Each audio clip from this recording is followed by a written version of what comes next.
April is Childhood Abuse Awareness Month. Today, we're going to talk about ways to recognize and prevent child abuse. Dr. Stevan Lahr from Family and Children's Services is with us to talk more about this very important topic. Dr. Lahr, thanks for being here. Thank you. It's not a fun thing to really talk about, but it's unfortunately it's something that is widespread and you know it's happening out there. So it is important to talk about it. So first off, how can somebody recognize signs of child abuse? Sure. So child abuse is an umbrella term. It covers a lot of different things. So we could be talking about emotional abuse, neglect, sexual abuse, physical abuse. And so what we're really looking for is a drastic change in a child, okay? So that could be in a behavior, it could be signs of anxiety, crying, isolation, maybe avoiding a person or a place they used to enjoy going to.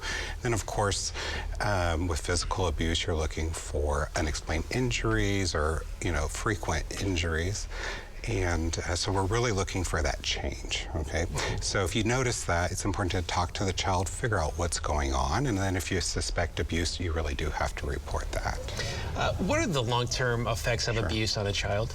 Yeah, so all forms of child abuse have immediate danger, but then also long-term. Pretty much everything that I treat, so depression, anxiety, post-traumatic stress disorder, all of those are increased in patients who have suffered from child abuse. But then also there's physical symptoms like increased rates of obesity, type 2 diabetes in people with childhood abuse.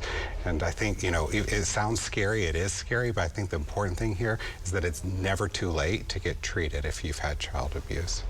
How can we prevent child abuse? Looking at it from the outside, Sure. It may be tough. You don't know what to say, what to do, but how can we as a whole prevent it? Right, so, well, with parents, let's start there with their kids. Real important to make sure you're spending time with your kids, getting to know them, talking to them, know who's in their life, okay, who's wanting to interact with them, and then also making sure you're empowering your kids to speak up, so to make sure they know who's a safe person to talk to, what parts of the body it's okay and not okay to touch. That's going to be an awkward conversation if you don't really know where to go with that. Talk to your pediatrician on those checkups, like, hey, how should I be talking to my kid about that, right? Also with, whenever we're talking about punishments, it's never okay to punish a kid whenever you're angry. If you're really upset, you need to step back from that situation. No, parenting's hard, but there's lots of resources out there to help with that frustration. And then as a community, we need to support programs that help prevent child abuse, after-school programs that really help decrease stress on families. You can go to our website, the Family and Children's website.